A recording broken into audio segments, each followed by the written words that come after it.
Manipur Top Channel digi video amta update tawjage ngasi phongbasi phongda December gi tang 12 da Indiana Manipur da ILP operate tawbada miyamna yarabadi Indian singna tawningbata tawbata yare takpani Samarjet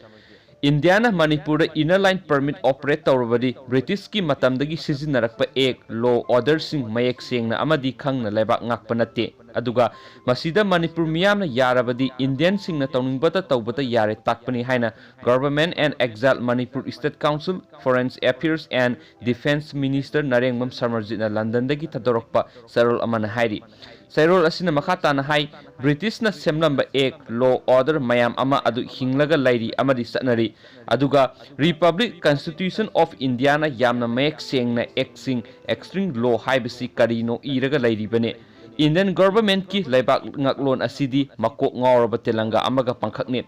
Constitution of India asi samarak amend tawre aduga lisinglak amend tawgadaba watle Constitution ama state ama dagi hena semba yadi adubu India gi Constitution state kungateret hena semde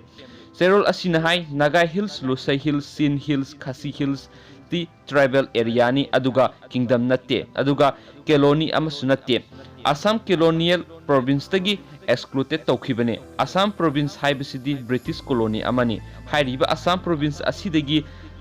Simon Commission gi matungda Government of India Act 1935 ki enact tawraga Naga Hills Lusai Hills Sin Hills natraga Khasi Hills sing asi excluded tawkhib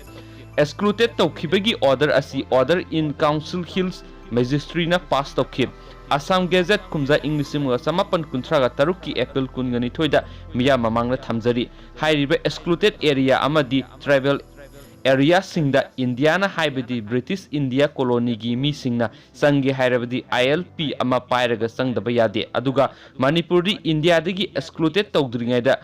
princely state native state ni aduga India gi part ama oina lairingaida Indian state oi state of Manipur na India dagi excluded tawraba matungdadi excluded state oire aduga independent sovereign state ama oire state asina Indian dagi excluded tawbigi order kumza Inglisima samapan nifuga taruki December gi sasat kunga taret His Majesty na Order and Council na Government of India Act 1935 ki makhada pass tawraga excluded tawkhibane Manipur state ki di permit system amadi passport system animak lairame Indian singna Manipur da sangge hairabadi permit system gi makhada sangba yai haibadi Indian singna Nepal da sangba da permit ama pairaga sangba aduga chap manai aduga atopa nationalist singna Manipur da sangge hairabadi passport paiba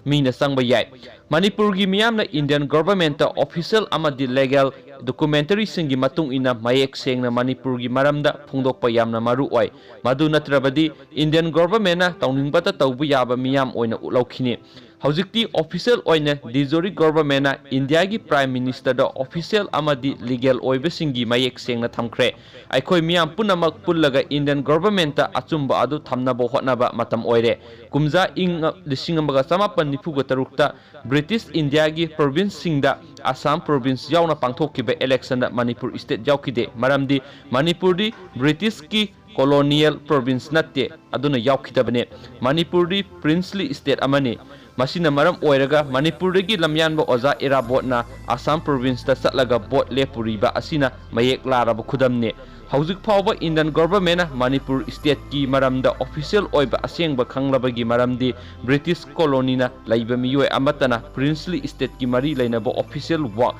amata British masana tana pahande maram asina Manipur state ki maramda Indian government ta official document amata suna laite adubu British tadi loinamak lairi haina sairol asina makhatari